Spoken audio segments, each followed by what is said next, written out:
Alrighty, so I actually already removed this old one here. It's pretty self-explanatory, but anyways, we wanted to remove this just because it wasn't sealed properly, and obviously you can see some rust. This gasket right here is just all coming apart, and you can see here the main thing, it was actually shooting some sparks, and you can see why right here. So I'm not sure how, but somehow the inside just exploded, and then every time you'd plug something in, sparks would shoot out. So yeah, that had to be replaced. And you can see here the old electrician actually put it in here if you were thinking about doing it yourself, but I don't recommend it. Just because it's there doesn't mean you should do it. I always try putting it on the screws just because it's a lot better hold. And here I purchased this Bell outlet over here. It's a weather duplex outlet kit, and this actually, I got this because, as you can see here, it gives you the option of taking this and you can feed it to, and then you can probably in the future you can put a light or something, or you can even connect another outlet right next to it and you wouldn't have to touch the brick at all. So that's cool because it gives you that option. And then so it actually comes with a weather resistant outlet, and you can see there that it has little plastic inlets there to keep out the weather. And it actually gives you the option, which I think is awesome. So you can see here that it comes with this, but if you open this guy, you can see that it's square, which basically, and here's the gasket, which basically gives you the option of putting in a GFCI, and that actually is just a little bit safer. And just in case if water does get inside, the GFCI just completely turns off and saves all your power, and it just damages. If it does get damaged, this will get affected by it and not the whole circuit. So that's a plus. So then there's that. Obviously we're gonna throw this away. Comes with this, comes with the gasket that comes behind here. It goes right here, and it goes on top of here. And actually we're gonna put this on here, and we're gonna seal it with silicone just so that no water penetrates and goes behind here, just like if it was doing there before. You can kind of see, if I zoom in, there's some rust, and that's not a good sign. So we're just gonna try and keep the weather out and as much moisture as possible outside. So I'm gonna go ahead and install this and see how it goes. So first thing you're gonna want to do is locate these, and basically what these are they're just the covers so that no water gets inside. And then if you pay attention, you can see these little wings here. I guess, you know, these two things with two holes. What that does is it actually lines itself up with these guys, and you can put one of these right here and then the other one on the corner, or however you want. That way you can screw into the concrete and making it super secure, and just ensuring that it doesn't come out if somebody bumps into it or something like that. Okay, so super simple. You just put it on there like so. Screw it on snugly. And that's pretty much it, and you do that on the other side as well.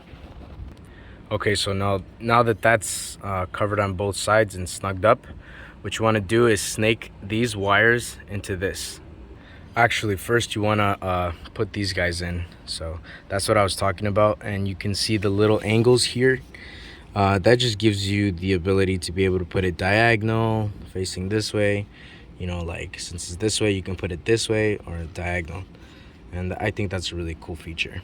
But then after you do that, then you want to put those wires in through here, being very careful that those two wires don't touch, because if they do, if you're working on live wire like I am, which I don't recommend for beginners, if they touch, if the copper to copper touch, that's gonna explode.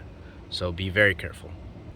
Okay, so once you got that on there, You want to go ahead and make sure you got it at a spot that you're happy with, and then you're gonna mark the holes with a pencil, pen, marker, or just like a screw like I'm gonna do. And once you do that, you're gonna get your drill bits ready, and that's just to pre-drill inside of the concrete or the mortar.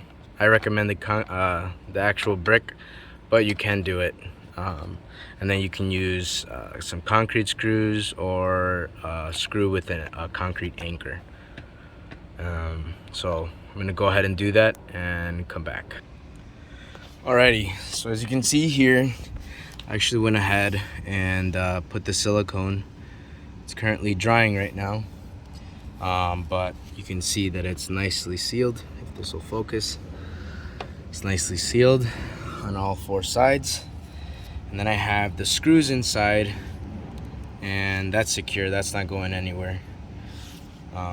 So then the only thing that's left is to basically just put the outlet in, the gasket, that's basically the adapter, and then just put this on top. So then these screws go with this. Alrighty, so first thing you want to do is get yourself a good pair of wire strippers. I have both of these just because they both have different uses, kind of, at least the tips. This I like to grab and twist, while this one I can use to make like little short turns, for example, for this piece, to actually grab onto the screw and make that turn so that it's nice and curved. With this one, you wouldn't really be able to do that easily because it's not really a needle nose. Alrighty, so a little pro tip really quickly. You can see here that this is the insulation, so it's this white part. You never want this to pass that, because once you put electrical tape on top, the whole point of it is just so that there's no exposed copper. And so exactly on this side too. And you also, actually very important, you don't want the insulation to be touching the screw at all, because then that can cause problems, not giving a good connection, and that can come loose, and who knows what can happen. It can even cause a fire further down the line depending on what happens. So this is that. Then we slide this guy over. Actually, we put this one first, then we put that guy. Okay, and last final steps. Once the gasket's on, screws are on, it's basically just to put this guy in. And it's a little tricky, but you kind of just want to align this little hinge right here with one of these sides, and then vice versa with the other. So it goes like that. You can see the little pins line up, and then you just put this on. All right, so then once you're done, you just screw it on with the same screws that were already on here. You just leave these guys loose, and then you can stick them through these holes, slide it down, and it secures itself. So this is how it looks.